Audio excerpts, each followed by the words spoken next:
ST में सूची में वो लोग एसटी ये है, लेकिन एसटी का बात नहीं करते हैं कि वो लोग एसटी का बात क्यों नहीं करते हैं और क्यों करना चाहिए। सब प्लान का पैसा ही केवल ट्राइबलों को दे दिया से मैं अपने से अपने गांव का विकास खुद कर सकता हूं।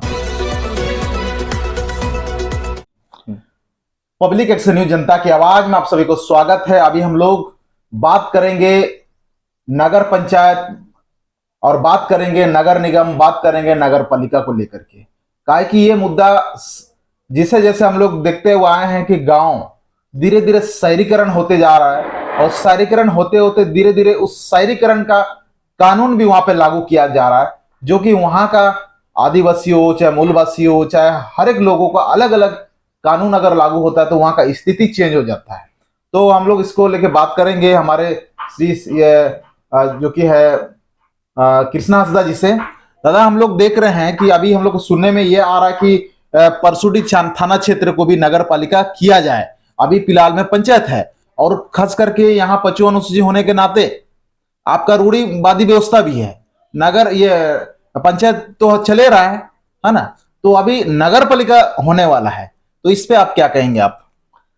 देखिए, सबसे पहले तो मैं पब्लिक एक्शन न्यूज के दर्शकों को मेरा जोहार, फुल जोहार और सबको नमस्कार। आप जो आज सवाल कर रहे हैं कि आज परसुडी थाना क्षेत्र को नगर पालिका क्षेत्र में इसको समाहित करेंगे और सम्मिलित करने वाले हैं, ये मैं कई सालों से सुन रहा हूं। विगत 20 साल पहले नहीं, आज से करीब 35 साल पहले ये खाका बने हुए हैं कि इस क्षेत्र को ये अर्ध शहरी, पहले अभी अर्ध शहरी के रूप में चिन्हित है और अर्ध शहरी क्षेत्र को ये नगर पालिका में प्रवेश कराने का हम लोग को पहले से ही अंदेशा था। तो यहाँ सबसे बड़ी बात है कि हमारे यहाँ भारत में जितना भी पचो अनुसूचित क्षेत्र है, चाहे जो पचो अनुसूचित क्षेत्र के बाहर है, वो क्षेत्र में, इस पचो अनुसूचित क्षेत्र में यहाँ कौन कौन सी कानून लागू हो सकती है, क्या यहाँ के उपायुक्त महोदय इसके बारे में लोगों के सामने जानकारी दे पाएंगे? सवाल ये आ रही है। उपायुक्त महोदय के ऊपर सवाल आएंगे, क्या वो इस देश के कानून और संविधान की जो शपथ लेकर आए हुए हैं, ये शपथ क्या उसके लिए गले के फांस बनने वाले हैं? संविधान का शपथ खा के आए हैं और संविधान के धज्जी उड़ाए जाएंगे, उनको बलात्कार करेंगे, उनको तोड़े जाएंगे, तो क्या उनके ऊपर देशद्रोह का मुकदमा नहीं हो सकता है? सवाल ये पैदा हो रहा है।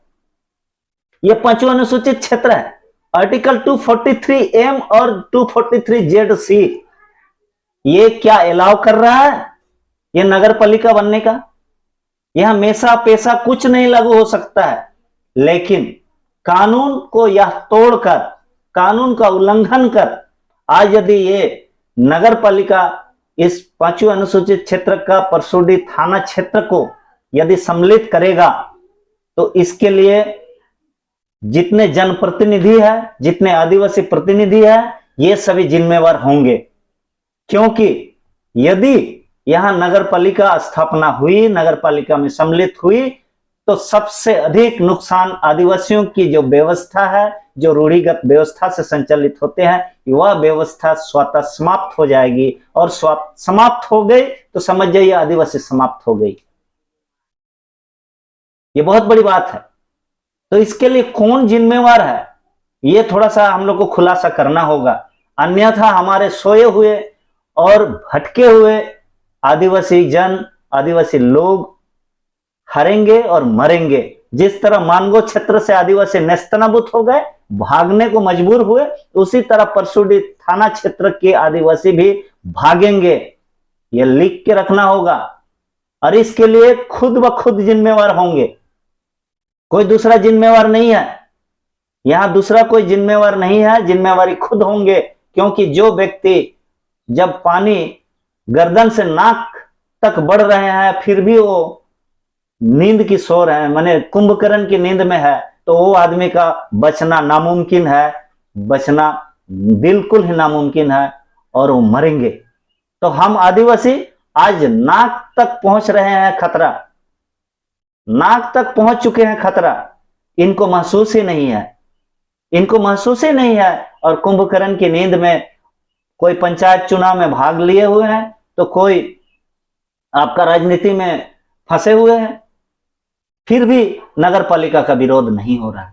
ये बहुत ही दुर्भाग्य है और आदिवासी के लिए बहुत बड़ा खतरे की घंटी है। ये जो हम लोग देख रहे हैं कि अभी नगर पालिका में शामिल होने का बात कर रहे हैं, तो अगर मान लेते अभी आपका ऑलरेडी 55 अनुसूचित क्षेत्र है, ये किसी को बताने का जरूरत नहीं है। और दूसरा है कि ये आपका जो पंचायत ये चुनाव होते रहता है यहाँ पे, वो पंचायत का मुखिया लोग भी है, और ये नगर पालिका तीसरा चुनाव है। यानी कि देखा जा तो ये दो सिस्टम, ये तीन सिस्टम आपस में आपका रूढ़िवादी होगा। ये 55 अनुसूचित क्षेत्र होने का नाते पंचायत चले रहा है, नगर पालिका चलेगा। तीन सिस्टम जो एक साथ अगर ये मतलब यहाँ लागू होगा, ये तो नहीं हो सकता कि नगर पालिका अगर लागू हो गया तो आपका 55 अनुसूचित मर जाएगा। मरेगा क्या? देखिए, बोलता है ना, यदि किसी को खत्म करना है तो उसका पहचान खत्म कर दीजिए। किसी को खत्म करना है, किसी समाज को, किसी व्यवस्था को, तो उसका खत्म कर दीजिए व्यवस्था को, वह आदमी स्वतः खत्म हो जाएंगे। बोलते हैं ना, किसी को खत्म करने के लिए गोली और बंदूक की जरूरत नहीं है, उनका इतिहास को खत्म कर दीजिए। तो ये एक 5वीं अनुसूची एक इतिहास है, रूढ़िवादी व्यवस्था एक इतिहास है। अब ये इतिहास को आप बोल रहे हैं ना कि किसको बताने की जरूरत है, यहाँ तो 5वीं अनुसूची लागू है, डीसी को बताने की जरूरत है। डीसी लोग को मालूम नहीं है, ये संविधान पढ़ के नहीं आते हैं, संविधान की शपथ खा के आते हैं। संविधान पढ़े होते तो उल्लंघन नहीं करते। 5वीं अनुसूची का यहाँ पर ये लागू है। 2007 में राष्ट्रपति अब्दुल कलाम जी ने दोबारा उसको वो साइन करके दिए हुए गैजेट है। तो ये गैजेट का उल्लंघन मात्र से ही देशद्रोह में आते हैं। तो यहां पर ये जो नगर पालिका का जो भी चेयरमैन रहेंगे ना, तो इस बार केस खाएगा।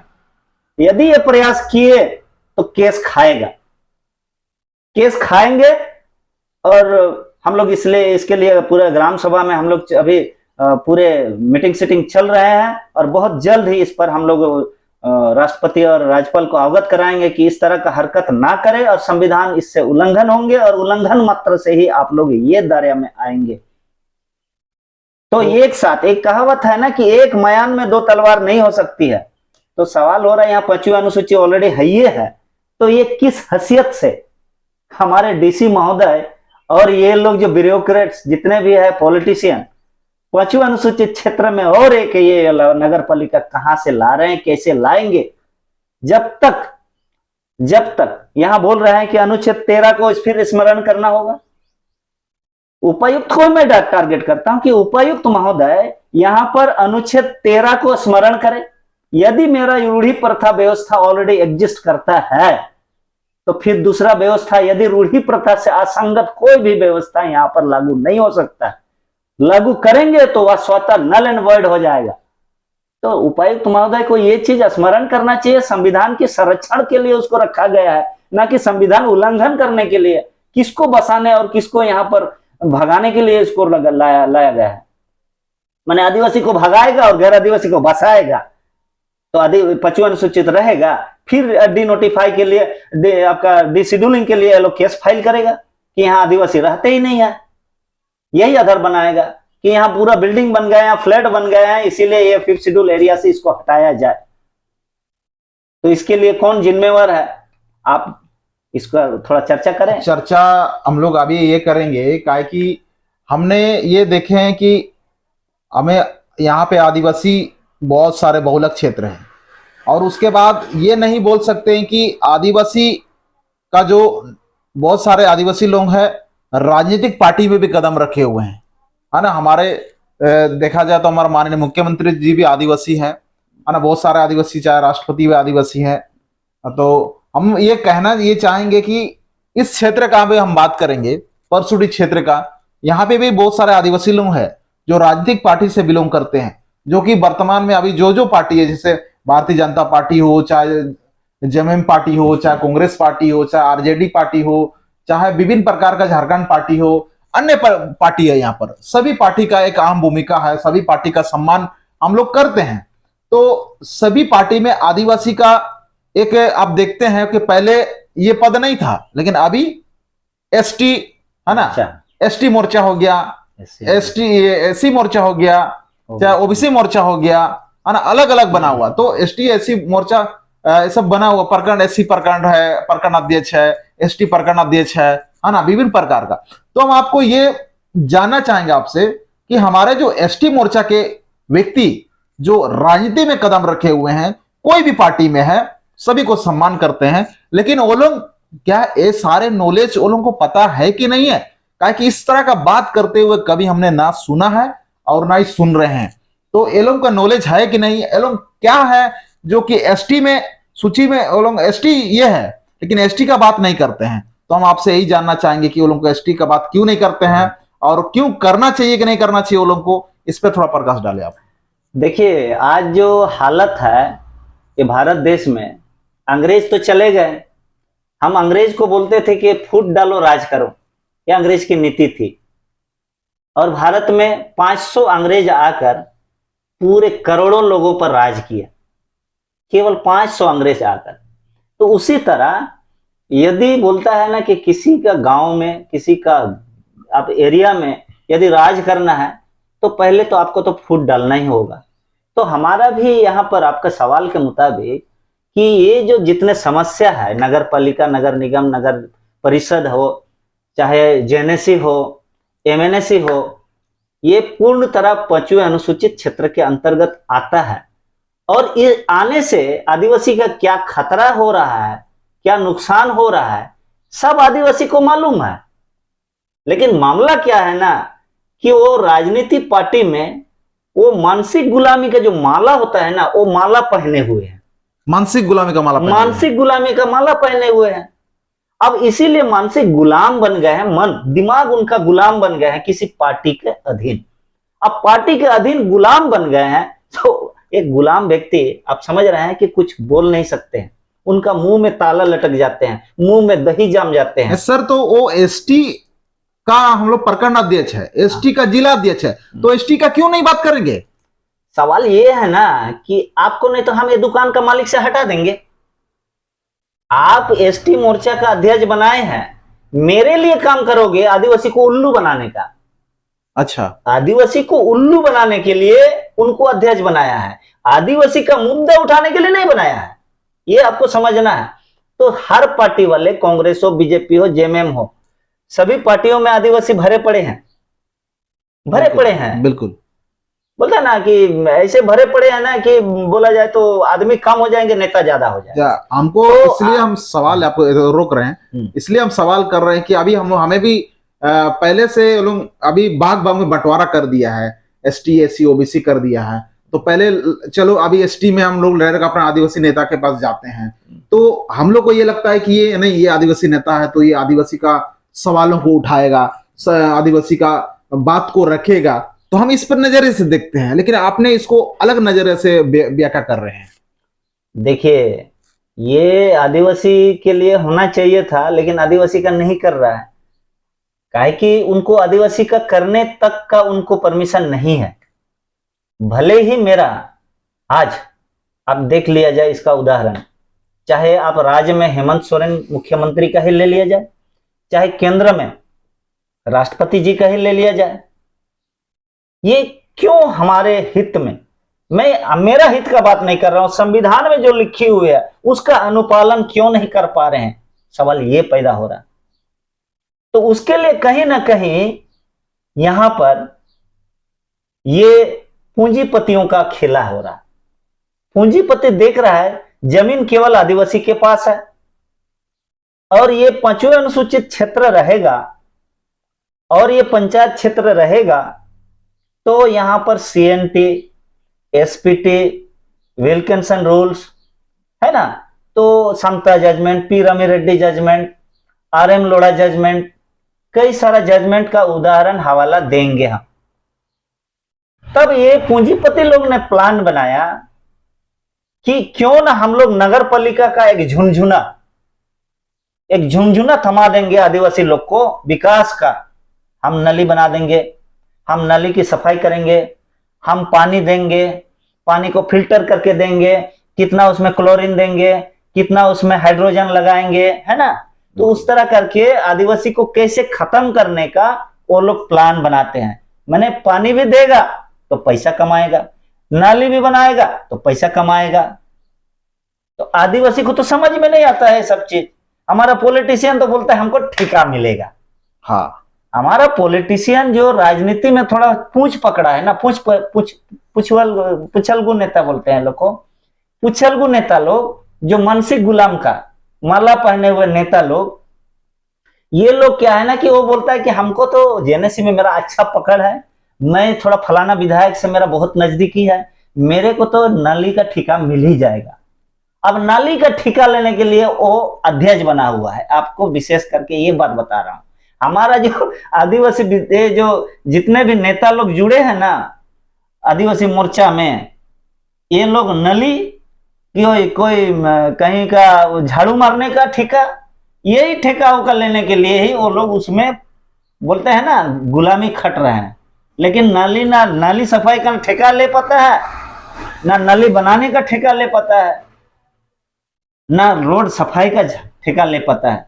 आप देखिएगा शहर में जितना लोग भी झाड़ू मारते हैं, मारने वाला काम हमारा आदमी करता है, लेकिन झाड़ू मरवाने वाला काम हमारा लोग नहीं ले पाते हैं।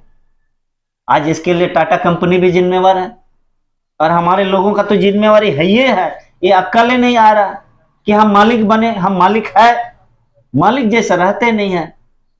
और इसीलिए आज हम लोग का हालत ये हसर हो रहा है। और हम लोग का यहाँ पर दिनों दिन और बोलता है ना कि पैसा आ जाएगा तो गाड़ी घोड़ा आ जाएगा, डेवलपमेंट इसी को कहते हैं। इसीलिए अपना जमीन बेच करके फ्लैट बनवा रहा है, और फ्लैट भी बोलता है ना नोटरी पब्लिक का कागज में फ्लैट बन रहा है और बैंक वाला लोन भी दे रहा है। बिल्कुल, ये बहुत बड़ा षड्यंत्र है कि आदिवासी को कैसे नेस्तनाबूद किया जाए। तो ये बैंक भी काम कर रहा है हमारे खिलाफ में। आदिवासी को लोन नहीं देगा, लेकिन आलू चौक छाप उसको बोलता है, आलू चौक छाप नोटरी पब्लिक का स्टाम्प में उसको लोन दिया जा रहा है। 10,000 मिल जा रहा है, हाँ? 10,000 मिल जा रहा लोन।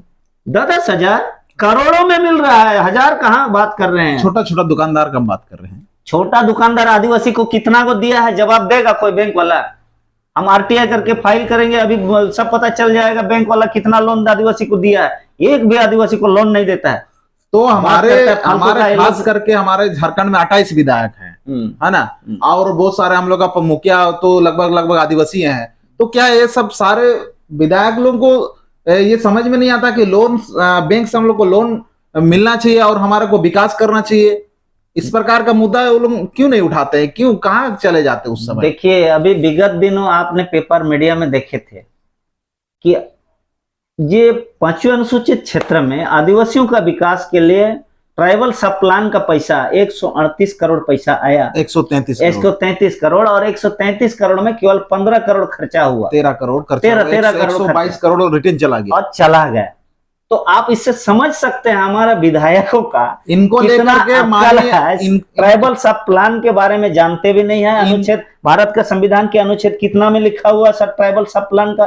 तो आपको बता रहा हूं ब्लस्टर जी, यदि ट्राइबल सब प्लान का पैसा ही केवल ट्राइबलों को दे दिया जाए, मैं अपने से अपने गांव का विकास खुद कर सकता हूं। मेरे पास उतना पैसा हो सकता है, एक एक व्यक्ति को करोड़ों रुपया का हो सकता है। तो एक एक व्यक्ति को करोड़ों रुपया होगा तो मेरे घर में 5 आदमी है, 5 करोड़ मिला तो 5 करोड़ में मेरा ही इंटरेस्ट पैसा से मैं नाली भी बनवा लूंगा, सड़क भी बनवा लूंगा। क्या जरूरी है? तो ये फालतू का योजना जो बनाता है ना ब्यूरोक्रेट्स, 75 साल से देश को जो बर्बाद किया, ब्यूरोक्रेट्स बर्बाद किया है।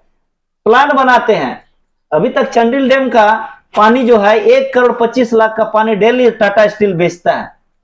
जमीन किसका गए? आदिवासी का। आदिवासी का जमीन गए ना, तो आदिवासी का खेते नहीं है तो खेती कहां होगा? तो बेवकूफ बना रहा है।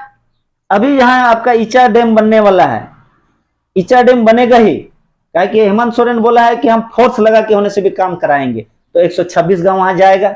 अब 26 गांव जाएगा तो उसके साथ जमीन भी जाएगा। के लिए सरकार बना है, 5 विधायक मिला उनको।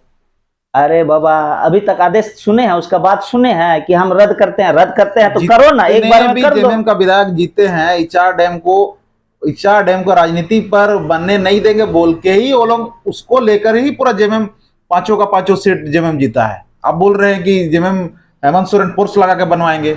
आप बताइए कौन राजनीति पार्टी अभी तक आदिवासी को विस्थापन से बचाया है? बोलिए, एक्सेप्ट ग्राम सभा छोड़ के। चाहे आदित्यपुर इंटरनेशनल एयरपोर्ट में 26 ग्राम सभा बचाना हो, चाहे आपका धलभुमगढ़ एयरपोर्ट बचाने के मामला में हो, चाहे आपका काशीडीह में heavy motor vehicles training centre का हो, चाहे आपका गुड़ाजोर का मामला हो, हर जगह अपने से, अपने ग्राम सभा के माध्यम से आदिवासियों ने अपने विस्थापित होने से बचा है। ना कि किसी पॉलिटिकल पार्टी, पॉलिटिकल लीडर के द्वारा कोई भी आज तक जमीन नहीं बचाए हैं, विस्थापन से नहीं बचाए हैं। ये मैं दावे के साथ कह रहा हूं, पूरे इंडिया में, पूरा इंडिया में। इसीलिए आदिवासी को ही केवल विस्थापित करने का ब्लूप्रिंट बन रहा है और बना हुआ है।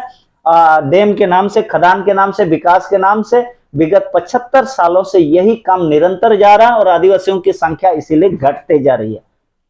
यही कारण है। विकास की ये जो गलत नीति बनाने की वजह से ये ब्यूरोक्रेट्स और ये आपका हमारा पॉलिटिशियन उसमें साइन करने का मामला, ये से कारण से हम आदिवासी खत्म हो रहे हैं। नहीं तो आदिवासी ऐसे बच्चा पैदा नहीं करते हैं, ऐसे बात नहीं है। एक एक घर में 4-5 बच्चा पैदा करता है। लेकिन हमारा ही जनसंख्या क्यों नहीं बढ़ रहा है? खाली मुसलमान का बढ़ रहा है, बाकी लोग पैदा नहीं करते हैं। बढ़ रहा, नहीं, उसका भी नहीं बढ़ रहा है, उसका भी नहीं बढ़ रहा है, किसी का भी नहीं बढ़ रहा है, खाली मुसलमान का बढ़ता है। हमारा पॉपुलेशन को गिनती ही नहीं करता है। अब गिनती ही नहीं करता है तो बोलता है ना जुड़ू उतना ही मिलेगा, ना जुड़ू मैंने भागा हिस्सा। तो आदिवासी हम लोग थोड़ा सा क्या है ना, ये सब मामला में सोचता नहीं है। हम ग्राम सभा में ये सब चर्चा नहीं करते हैं। हमारा पॉलिटिशियन को कोई लेना देना नहीं है आदिवासी से। आदिवासी मर जाए, मिट जाए, उनका जल जंगल जमीन समाप्त हो जाए, नेस्तनाबूत हो जाए, कोई फर्क नहीं पड़ता है, कोई फर्क नहीं पड़ता है। आज यदि पूर्वी सिंहभूम में आज यदि सबसे अधिक गैर आदिवासियों को बसाया है तो कौन बसाया है? ये जग जाहिर है। बोलना नहीं चाहता हूं, ये क्षेत्रीय दल ही बसाया है। चाहे गोविंदपुर का हो, चाहे कदमा में, चाहे सोनारी में हो, चाहे बागबेड़ा में हो, कौन दल का बसाया है ये जग जाहिर है। और मैं उधर नहीं जाना चाहता हूं क्योंकि आज नगर पालिका का मामला है और नगर पालिका इसीलिए ये लोग को मौका मिल रहा है क्योंकि हमारा ही जो आपने बोला अनुसूचित जनजाति मोर्चा, एसटी मोर्चा के लोग जैसे नेता लोग ही जमीन बेचकर गैर आदिवासियों को बसाने का आज तक, अभी तक निरंतर जारी है काम। और गैर आदिवासियों को बसा करके आदिवासियों को उसमें भगाने का काम में हमारा ही लोग लिप्त है। इसी के कारण उसी का मैंने एक फायदा उठाते हुए नगर पालिका की प्रस्ताव यहाँ रख दिए हैं। तो हम लोग अंतिम शब्दों में ये बात करेंगे कि जिस हिसाब से बात हो रहा, तो नगर पालिका अगर बनने से आदिवासियों पर, आदिवासी बहुलक क्षेत्रों पर, चाहे इस क्षेत्र में, चाहे झारखंड के कोई भी कोना हो, चाहे भारत के पूरा कोई भी कोना, इस पे क्या नुकसान हो सकता है, चाहे क्या फायदा हो सकता है, इसको लेके हम लोग संक्षेप में बात करते हुए हम लोग संवाद ये करेंगे। जी बिल्कुल, मैं तो यही कहूंगा कि आदिवासी क्षेत्र में जो व्यवस्था है सरकार उसको आज इट इज चलने दे और यदि उनको विकास ही करना है तो सारा फंड हमको गांव में दे। हम लोग गांव में अच्छा विकास कर सकते हैं। देखिए कितना साफ सुथरा है, यहाँ नली नहीं है, कोई हमारा थूकता नहीं है सड़क में। ऐसा सभ्यता, ऐसा संस्कृति नहीं मिलेगा। तो नगर पालिका आने से मेरा संस्कृति, मेरा सभ्यता, मेरा लक्ष्य जो कल्चर है, मेरा नाच गान है, मेरा दस्तूर जो है, वो सारा चीज समाप्त हो जाएगा। और समाप्त हो जाने के बाद बोलता है ना कि किसी का इतिहास खत्म हो जाए तो वह स्वतः समाप्त हो जाएंगे। तो मैं इसीलिए चाहता हूं कि मेरा यहाँ संस्कृति, मेरा सभ्यता जो आज चल रहे हैं उसको रहने दिया जाए और ये व्यवस्था आप गैरों के लिए आप बनाइए और उधर में सेवा कीजिए। हमको यहाँ आपका सेवा नहीं चाहिए क्योंकि आपका सेवा में हमको ना बहुत नुकसान हम झेल चुके हैं। और आपका ये बनावटी व्यवस्था, इस व्यवस्था, रूढ़िवाद व्यवस्था रहते हुए मैं स्वीकार नहीं कर सकता हूं। मैं यही कहना चाहूंगा। अंतिम शब्दों में और थोड़ा सा बात ऐड करेंगे कि हमारे खास करके राजनीतिक पार्टी के एसटी मोर्चा ही बोलेंगे अभी, एसटी मोर्चा के जो लोग हैं, चाहे हमारे सामाजिक का जो नेतृत्व करता है यानी कि हमारे मुंडा मानकी हो, चाहे हमारा माझी परगना हो, ये सारे इसमें क्या रोल इन लोगों को निभाना चाहिए? देखिए, अभी जो एक खतरा आया हुआ है, जो तूफान आ रहे हैं, इस तूफान में आदिवासी, ये जो एसटी मोर्चा हो, चाहे एससी मोर्चा हो, चाहे जो भी मोर्चा का ये जो माला पहना हो, या दुकान का मालिक बन बैठा है, इनको खुल के आदिवासी हित के लिए पार्टीवाद को छोड़ करके स्वशासन व्यवस्था और रूढ़िगत व्यवस्था में उनको रूढ़िवाद में आना होगा, इसको बचाने के लिए। अन्यथा उनका भी मौत निश्चित है। हम तो जाएंगे जाएंगे सनम, तुमको भी ले डूबेंगे, और वो भी जाएगा, और जिस दिन हम नहीं रहेंगे तेरा एसटी मोर्चा भी नहीं रहेगा। मेरा यही एक कहना है। और हमारा जो मुंडा मानकी हो, चाहे ये जो माझी परगना, इसको इस पे क्या राय देना चाहिए, क्या एक्शन लेना चाहिए, क्या करना चाहिए? देखिए, इसमें राय तो मैं उनको यही दूंगा, अधिक तो नहीं बोलूंगा, क्योंकि इसमें वो संज्ञान ले चुके हैं माझी परगना तो, और मानकी मुंडा कहाँ तक के संज्ञान लिए हैं, लेकिन हमारे माझी परगना इसको चर्चा शुरू कर दिया है। और हम लोग यहाँ यदि राष्ट्रपति राज्यपाल के द्वारा नहीं रुका तो हम लोग न्यायपालिका का दरवाजा भी खटखटाएंगे, उसके लिए तैयारी कर रहे हैं।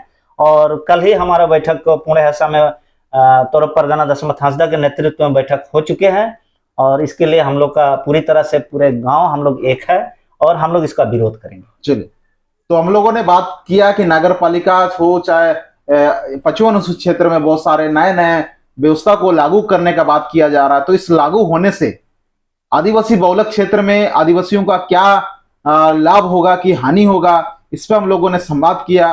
संवाद स्थापित इसलिए करना पड़ रहा है कि ये सारे चीज को हम लोग को संवाद करना जरूरी है, कि धीरे धीरे अगर संवाद नहीं करेंगे तो अन्य लोग जो जिसको नॉलेज नहीं है, जिसको जानकारी नहीं है, उनको ये जानकारी नहीं मिलेगा। तो हम लोग उम्मीद करेंगे कि जानकारी लेते रहने के लिए, इस प्रकार का बातें करते रहने के लिए, आप सुनते रहने के लिए चैनल को सब्सक्राइब जरूर करना, क्योंकि चैनल को सब्सक्राइब करेंगे तो आपका जो वीडियो जो भी बनेगा आपके पास जरूर पहुंचेगा। तो और अभी जो इस प्रकार का मुद्दा को देखते रहने के लिए शेयर भी जरूर करें, ताकि ये एक झारखंड का मुद्दा नहीं है, ये पूरा देश का मुद्दा है। और दूसरी बात यह है कि इस पब्लिक एक्शन न्यूज में बने रहने के लिए आपको धन्यवाद। जोहार।